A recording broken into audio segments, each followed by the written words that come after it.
Bonjour à tous, aujourd'hui exercice sur les congruences. On va démontrer assez rapidement que, quel que soit n entier naturel, cette expression ici est divisible par 5. Et vous l'avez bien compris, j'espère, c'est un travail modulo 5 qui nous attend. On va utiliser toutes les petites propriétés.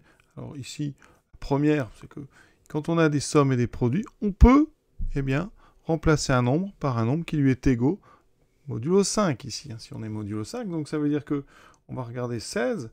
Alors, dans les détails, 16, c'est 3 fois 5 plus 1. Donc modulo 5, 3 fois 5 plus 1, ça vaut 1. D'accord? Puisqu'ici, on a un multiple de 5. Donc le 16 ici, en fait, on peut le remplacer par 5. Enfin, par 1, il n'y a aucun problème. Le 7, on va voir que 7, donc c'est 5 plus 2.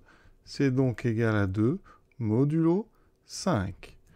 Le 28, donc 28, c'est 5 fois 5, plus 3. Donc c'est égal à 3 modulo 5. Et on a maintenant à mettre ça, en fait, dans notre expression. Alors comment va-t-on procéder? Une première chose, on ne va pas s'attaquer tout de suite aux puissances. On va d'abord s'attaquer aux coefficients 16 et 28. Donc nous, on veut calculer ça modulo 5 et montrer, alors la propriété, évidemment, c'est que n, nombre n est divisible par 5, ça équivaut à n congru à 0 modulo 5. Voilà pourquoi on va essayer de calculer combien vaut ce nombre modulo 5, montrer que ça fait 0. Ici, donc, on a un produit, donc on peut remplacer 16 par 1, puisque 16 est égal à 1 modulo 5. Donc ça, en fait, il me reste une fois 7 puissance 2n, moins 28 qui vaut 3, donc moins 3 fois 3 puissance 2n plus 3, le tout modulo 5. Et la petite astuce, on a 3 puissance 2n plus 3, on peut rentrer ce 3, et on arrive sur 7 puissance 2n moins 3 puissance 2n plus 3 plus 1, parce que ça c'est 3 puissance 1, ça fait 2n plus 4. Toujours modulo 5. Alors comme on est là pour expliquer, je rappelle une propriété essentielle, c'est que si on prend une puissance entière, elle peut être nulle, et qu'on prend deux nombres a et b non nuls, par contre, là c'est important, quand on a a congru à b modulo m, ici m ça sera 5, donc m c'est un entier non nul, ce qu'on appelle le mode, si a est congru à b, alors a puissance p sera congru à b puissance p modulo m. Ça veut dire qu'ici, comme 7 est congru à 2 modulo 5, que 7 et 2 sont non nuls, donc 7 puissance 2n est donc égal à 2 puissance 2n modulo 5. On va mettre ça ici.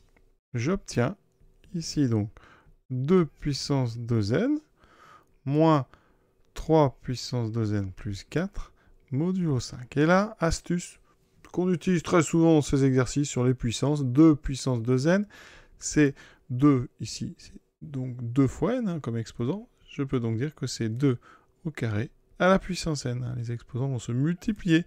Et ici, pareil.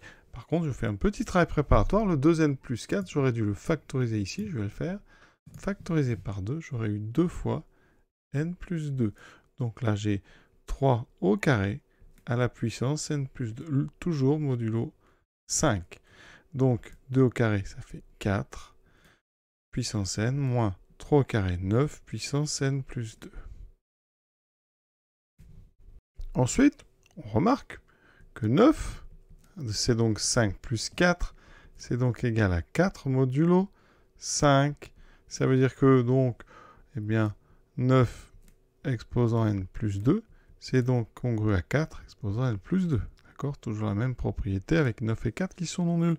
Donc ici, c'est égal à 4 modulo, 4 puissance n moins 4 puissance n plus 2 modulo 5. Alors là, il y a plusieurs façons de conclure. Tout d'abord, on peut remarquer que 4, comme c'est 5 moins 1, c'est congru à moins 1 modulo 5. Donc je peux remplacer ici ce 4 par moins 1, ce qui me fait toujours la même propriété, moins 1 puissance n moins 1 puissance n plus 2. D'accord? Or, moins 1 puissance n plus 2, c'est moins 1 puissance n fois moins 1 au carré. Et moins 1 au carré, ça vaut 1. J'obtiens, vous voyez, moins 1 puissance n moins moins 1 puissance n, c'est-à-dire que j'obtiens 0 modulo 5. Et donc, on a terminé parce qu'on a montré que notre expression, quel que soit n valait 0 modulo 5, elle est donc divisible par 5. Il existait une autre façon de terminer l'exercice. Ici, je ne touche pas au 4 puissance n. J'ai 4 puissance n plus 2, c'est-à-dire 4 puissance n fois 4 au carré. Mais 4 au carré vaut 16. Et toujours les mêmes propriétés. Hein, j'ai un produit, je peux remplacer 16 par quelqu'un qui est égal à 16 modulo 5. Or, 16, eh bien, c'est 3 fois 5 plus 1. C'est donc 1 modulo 5. Donc, ce 16, je peux remplacer par, il me reste 4 puissance n moins 4 puissance n, c'est-à-dire 0 modulo 5. On pense à conclure. Donc, pour tout n entier naturel, notre expression vaut ou est congrue à 0 modulo 5, donc est bien divisible par 5. L'exercice est terminé. Voilà, très joli. À très bientôt.